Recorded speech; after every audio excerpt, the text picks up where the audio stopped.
कोई है? कोई है? कोई है? कोई है?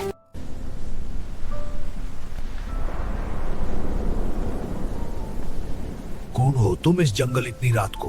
मुझे आज रात आपकी झोपड़ी में रुकने दीजिए। बेटी ये ठीक नहीं होगा। अब जरूरी। आप यहाँ से जाइए।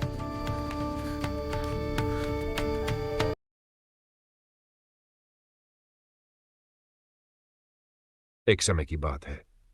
राजस्थान की सूखी और वीरान धरती पर बसे एक छोटे से कस्बे में मीरा नाम की एक युवती रहती थी। मीरा बहुत ही सरल, सच्ची और साहसी स्वभाव की थी। उसके जीवन में एक ही सबसे बड़ा सहारा था, उसका पति अभिजीत। दोनों एक दूसरे से बेहद प्रेम करते थे और उनकी जिंदगी खुशी से भरी हुई थी। लेकिन किस्मत को शायद उनकी खुशी रास नहीं आई। कई साल पहले एक दिन अचानक अभिजीत कहीं चला गया और फिर कभी वापस नहीं लौटा। किसी को नहीं पता था कि वह कहाँ गया, क्या हुआ उसके साथ। लोगों ने तरह तरह की बातें बनाई। किसी ने कहा वह किसी काम से बाहर गया होगा, किसी ने कहा कि वह शायद किसी मुसीबत में फंस गया। लेकिन समय बीतता गया और कोई खबर नहीं आई।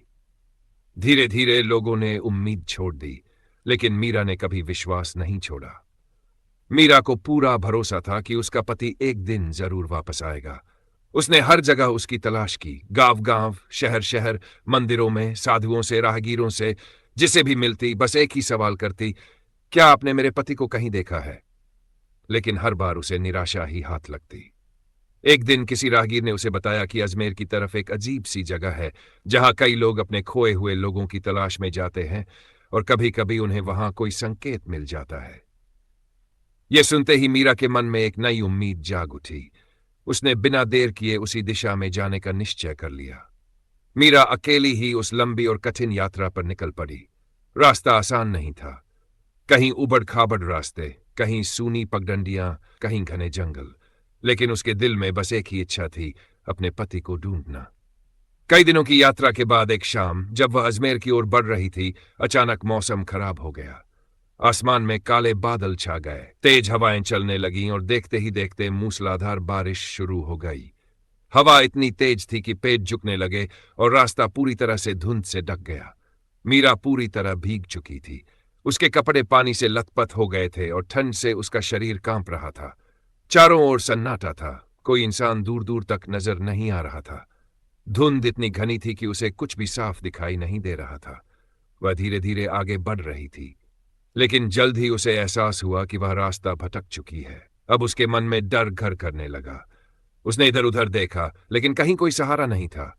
तभी अचानक उसे दूर कहीं एक हल्की सी रोशनी दिखाई दी। वह रोशनी बहुत छोटी थी, लेकिन इस अंधेरे और बारिश में वही उसके लिए उम्मीद की किरण थी। मीरा ने बिना समय गंवाए उस रोशनी की ओर दौड़ लगाई। करीब पहुंचने पर उसने देखा कि वह एक छोटी सी जर्जर झोपड़ी थी। झोपड़ी बहुत पुरानी लग रही थी, जैसे सालों से किसी ने उसकी देखभाल नहीं की हो, लेकिन अंदर से हल्की रोशनी आ रही थी। मीरा ने छत से दरवाजा खटखटाया और घबराई हुई आवाज में पुकारा, कोई है? कृपया दरवाजा खोलिए, मैं रास्ता भटक गई हूं। कुछ देर तक कोई जवाब नहीं आया। फिर धीरे धीरे अंदर से किसी के कदमों की आहट सुनाई दी। दरवाजा चरमराहट के साथ खुला और सामने एक बूढ़ा आदमी खड़ा था। उसके चेहरे पर झुर्रियां थीं, बाल पूरी तरह सफेद थे और उसकी आंखों में एक अजीब सी चमक थी। बूढ़े ने मीरा को ऊपर से नीचे तक देखा। मीरा पूरी तरह भीगी हुई थी और कांप रही थी। उसने विनम्रता से कहा, बाबा, मैं रास्ता भटक गई हूं। बाहर बहुत तेज बारिश हो रही है। क्या मैं आज की रात यहां रुक सकती हूं? सुबह होते ही मैं चली जाऊंगी। बूढ़े ने कुछ पल उसे देखा, फिर धीरे से सिर हिलाया और बोला, आ जाओ अंदर। मीरा अंदर आई। झोपड़ी के अंदर का दृश्य बहुत साधारण था। एक कोना जिसमें मिट्टी का चूल्हा था, कुछ पुराने बर्तन और एक तरफ एक पुरानी सी चारपाई। बूढ़े ने चारपाई की ओर इशारा करते हुए कहा, तुम यहां आराम कर सकती हो। मीरा ने उसे धन्यवाद दिया और चारपाई पर बैठ गई। बूढ़े ने उसे एक पुरानी सी चादर दी। चादर भले ही पुरानी थी, लेकिन उस समय वह मीरा के लिए बहुत बड़ी राहत थी। रात धीरे धीरे गहराने लगी। बाहर बारिश और तेज हो गई थी। हवा की आवाज और झोपड़ी की खड़खड़ाहट माहौल को और भी डरावना बना रही थी।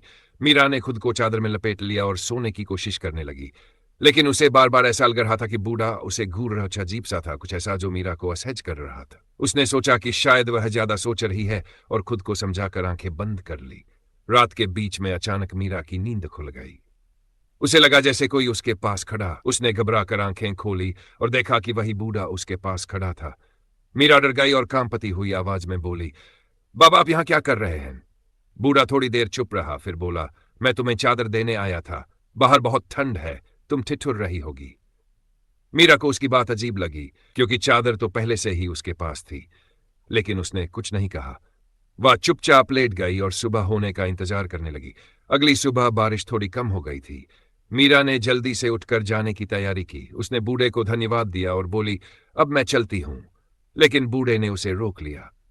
उसने कहा, अभी मत जाओ, रास्ता बहुत खतरनाक है, तुम फिर भटक सकती हो, आज यहीं रुक जाओ। कल सुबह एक काफिला यहां से गुजरेगा, तुम उनके साथ चली जाना। मीरा असमंजस में पड़ गई। उसे जल्दी थी, लेकिन बूढ़े की बात भी सही लग रही थी। उसने सोचा कि एक दिन और रुकना ठीक रहेगा।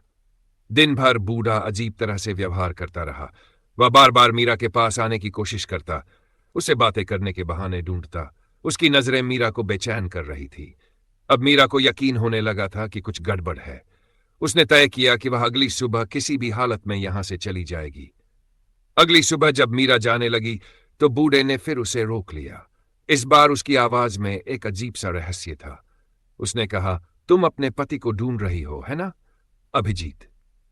यह सुनकर मीरा सन्न रह गई। उसने कभी इस बूढ़े को अपने पति के बारे में नहीं बताया था।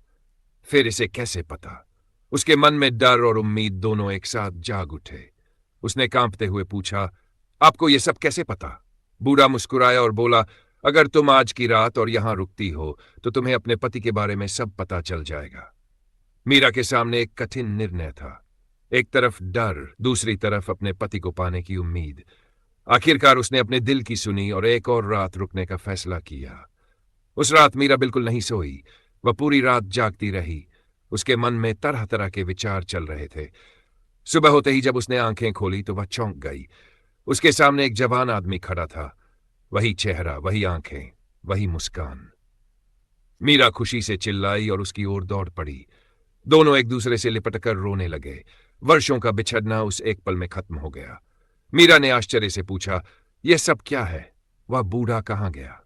अभिजीत ने गहरी सांस ली और बोला, वही बूढ़ा मैं था। फिर उसने पूरी कहानी सुनाई। कई साल पहले वह एक जंगल से गुजर रहा था, जहां उसकी मुलाकात एक जादूगर से हुई। किसी कारणवश जादूगर ने उसे शाप दे दिया और वह बूढ़े के रूप में कैद हो गया। शाप की शर्त थी कि जब तक कोई ऐसा व्यक्ति जो उससे सच्चा प्रेम करता हो उसे ढूंढते हुए वहां तक नहीं पहुंचेगा और उसके अजीब व्यवहार के बावजूद उसके साथ समय नहीं बिताएगा, तब तक वह मुक्त नहीं होगा। मीरा की आंखों में आंसू आ गए। उसका प्यार और धैर्य ही था जिसने अभिजीत को मुक्त किया। दोनों ने एक दूसरे का हाथ थामा और उस झोपड़ी को हमेशा के लिए छोड़ दिया। अब वह झोपड़ी उनके लिए डर की जगह नहीं, बल्कि उनके मिलन की गवाह बन चुकी थी। वे दोनों अपने घर की ओर चल पड़े, एक नई शुरुआत के साथ, एक नए जीवन की ओर, जहां अब कोई दूरी नहीं थी, सिर्फ प्यार था।